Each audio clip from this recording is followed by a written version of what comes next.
Sandro Badaró está conosco com as últimas informações sobre o julgamento, né? Que está atraindo a atenção mundial de Julian Assange. E aí, Sandro, quais são as últimas? Exatamente, Megali. Segundo dia hoje é um julgamento programado para 2 dias. A gente não tem a confirmação se uma sentença, uma decisão sai hoje. A Suprema Corte de Londres julga o que pode ser o último recurso relacionado à extradição de Julian Assange para os Estados Unidos. Para quem não lembra do nome, fundador do Wikileaks, que publicou milhares de documentos do governo dos Estados Unidos, principalmente ligados a áreas militares, à guerra no Afeganistão. Ele não compareceu à sessão ontem, ainda a gente não tem imagens, está de dentro do tribunal, ainda não foi confirmado se ele está na sessão de hoje. A defesa disse que ele está doente. Qual a alegação dos Estados Unidos? O Julian Assange, 52 anos, tem 18 acusações de divulgação de arquivos confidenciais do exército americano, telegramas diplomáticos.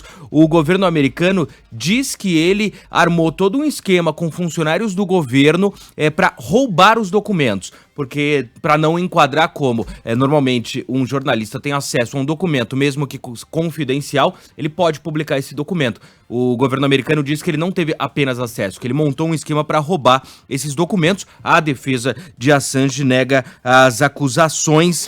Para rapidamente lembrar o caso dele, lá atrás, novembro de 2010, um tribunal sueco prendeu Assange alegando que ele cometeu crimes sexuais contra 2 voluntárias do Wikileaks, e aí ele acabou preso pela polícia britânica. Depois entrou esse caso envolvendo a divulgação das informações do governo americano. Ele chegou a passar 7 anos na Embaixada do Equador em Londres, depois perdeu o status de asilado político e foi detido em uma prisão de segurança máxima em Londres. Está lá até hoje, se casou dentro dessa cadeia. Se ele ganhar o recurso, o governo americano pode recorrer de outras formas. Se ele perder o recurso, ainda existe uma possibilidade de acionar a Corte Europeia de Direitos Humanos. Só que aí entra num cenário que a gente não tem muita ideia do que acontece, porque, em tese, a justiça britânica poderia determinar a extradição dele antes desse recurso. Vira mais um episódio de uma batalha judicial, mas é isso, um julgamento muito importante. Na justiça britânica é considerado o último recurso possível de Assange contra a extradição. Lembrando, ele está recorrendo porque a justiça britânica já concordou em outra instância com o governo americano. A defesa de Assange afirma que, se ele for condenado, pode enfrentar uma pena de até 175 anos de cadeia.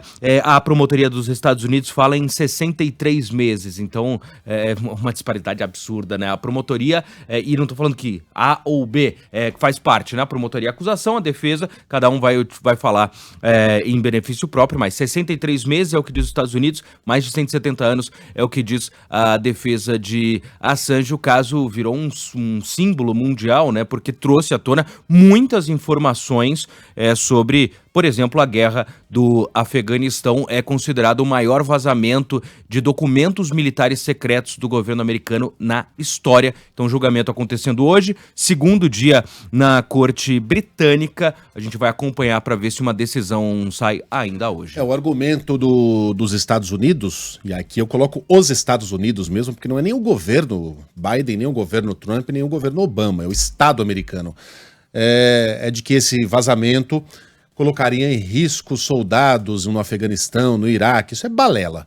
O que o Assange fez, que é considerado de extrema gravidade por essa turma, é expor como é feita a política internacional dos Estados Unidos.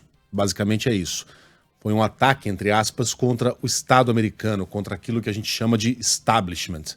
E para o establishment não há nada mais grave do que você expor as suas entranhas. Foi isso que o Assange fez. O Assange foi um jornalista, né? E é por isso que esse julgamento é tão importante para quem defende a livre imprensa e o jornalismo investigativo, né? O dele, do Edward Snowden, que foi o que expôs aquele esquema de espionagem do governo Barack Obama. Enfim, é sempre bom a gente ficar de olho nessa perseguição ao livre jornalismo em nível local e mundial.